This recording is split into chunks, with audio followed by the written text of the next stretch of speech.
Hi everyone. So today I'm going to walk you through setting up your at-home studio.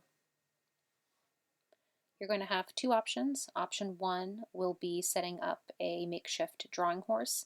For this you're going to need two chairs, a table, tablecloth, some books, a belt, and of course your drawing supplies.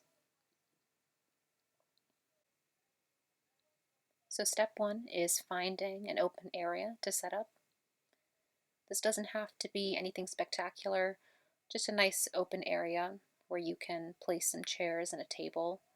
I chose a corner of my room where I have access to some good lighting, so I have natural light from the window and then artificial light as well.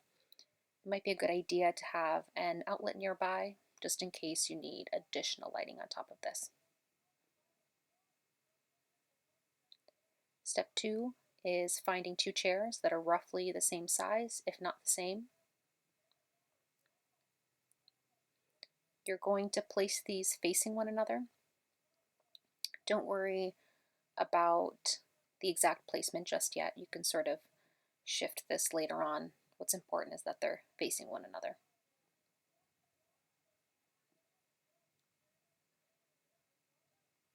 Step three is grabbing a table for your objects.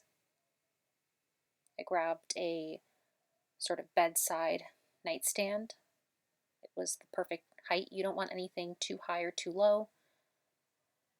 Something at about eye level when you're sitting down. On top of that, I'm putting a tablecloth here. You want a nice neutral color for now. Later on we can play around with pattern, but for now you just want a sort of solid color.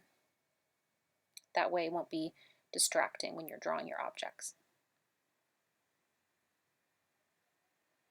Now I'm going to walk you through setting up your board. So you'll notice if you try to just put it on there without anything, it's going to slide around and probably be not the most ideal height for drawing. To adjust the height, I'm adding some books here. And then to avoid it sliding forward, I'm going to place a smaller book in front of it. And to add another level of security, I'm looping a belt through the chair. If one belt is too short, you can attach two belts together. And then I'm just fastening that to the front, tightening it.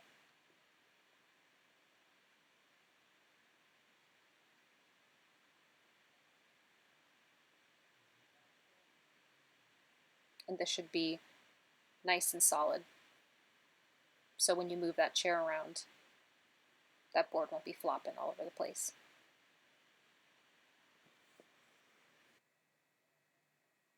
Here are some close-up images of the belt placement from the front and from the back side.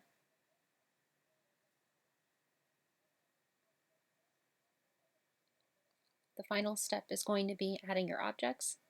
This is of course going to vary from assignment to assignment and vary from person to person.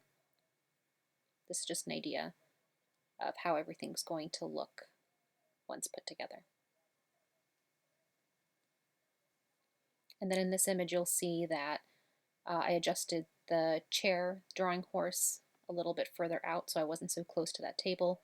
The placement's going to completely depend on your space, how much room you have, and sort of your comfort in relationship to the table.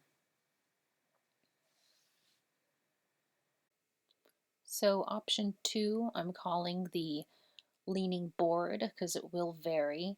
What you're going to need is a chair, a sturdy table or surface, and your drawing board plus your other drawing supplies. I would like to say that option one is the more ideal setup. Option two is here for those of you that might be more limited in space.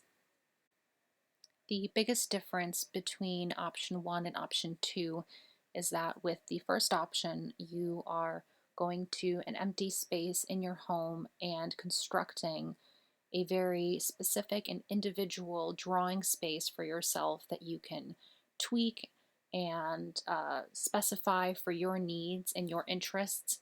And option two is a little bit more limited in that you are going to a space in your home that already exists and trying to make it work as a drawing area. As you can tell, I chose my kitchen for this example. You can choose your living room or any other space in the house that has a open table to work on. Another thing I'm considering here is lighting, making sure you have a natural light source and an artificial one. Once you've selected your chosen drawing space, you're going to set up the tablecloth and your objects across from where you're going to be drawing. So if it's a large table, you'll be drawing from one side and then your object should be placed on the complete opposite. And I'm using the same thing, same tablecloth, same objects here.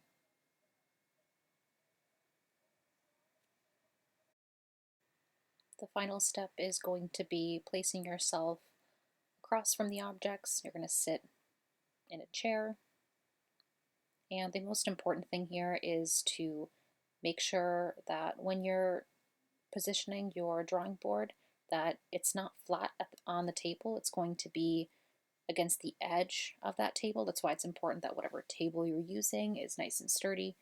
The reason you're not going to be drawing flat is that it skews perspective. It's not an accurate representation of what you're drawing. When you have the drawing board at more of an angle, you can actually see what you're doing, and it just provides more mobility for your hand. We're going to be using a couple of different materials that vary from pencils and sticks, and so you want to make sure you have a really good sense of what you're drawing once you touch that piece of paper. So these are really only two options of many different possibilities. If you're living in a really specific situation and a really specific environment, we can of course work together to find a solution that will best accommodate you. You can also switch back and forth between option one and two, which might be interesting depending on the assignment. And even later on in the course, I'm thinking of basing an assignment or two located outside. So that could be interesting too. The most important thing is to always have an area to set up objects and always have that drawing board with you to provide a stable surface and to always be drawing at an angle.